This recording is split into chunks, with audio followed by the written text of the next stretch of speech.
Ford officially unveils the new electric F-150 Lightning pickup, pricing between $40K and $90K, powered by 2 electric motors and a battery pack instead of a traditional gas engine. The 2 battery options have targeted ranges of anywhere between 230 or 300 miles.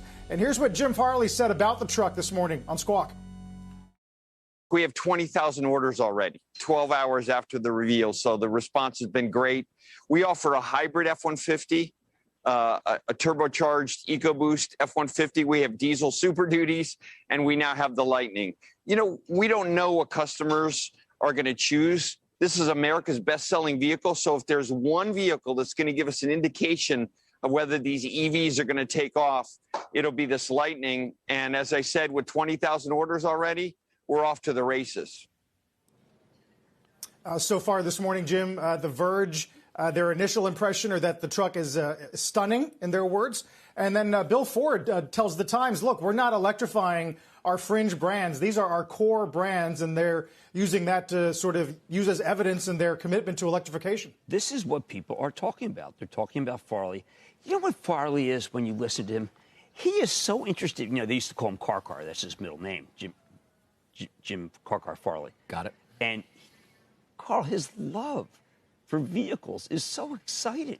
It's so unusual to me. Mary Barra loves cars, and boy, she loves vehicles, and Farley loves it. I mean, I almost feel like that we're going to start hearing about Farley versus Musk in a very serious way. Now, when he was on Mad Money, he talked about that. But, you know, I think your Cybertruck in Austin, David, I am not kidding. Your Cybertruck in Austin is going to get a real run from the money from Jimmy Car.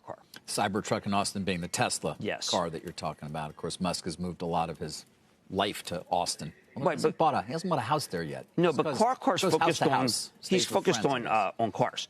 Musk has many different things. Musk has got a lot of different interests. Did you hear him rip through? You know, we've got the Super Duty diesel. We've got then he's talking torque today.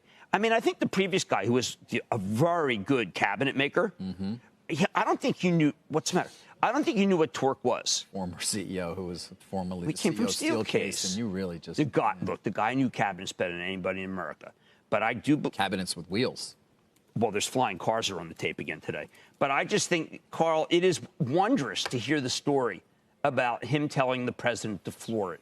I mean, isn't it great to hear a guy from Detroit actually into it? It's so exciting. Jim, of course, the big question is whether or not the traditional pickup market has an overlap with what would be an EV buyer. And I wonder how difficult that's going to be from a marketing standpoint to convince some of these longtime F-150 fans to give EV a try, right? It's a commitment. I think it's going to be, and I've told this to Jim, who is a tremendous amount of fun, that it's going to be a whole new group of people who come in. I don't think it's going to necessarily be the shift, although it can be good for small to medium-sized business, but only if they do a small circle, as Phil LeBeau always reminds us, that it doesn't have the big range. But I think there'll be people who have never thought about buying a truck. David, they are going to be buying this truck with the boot in the front, with the excitement.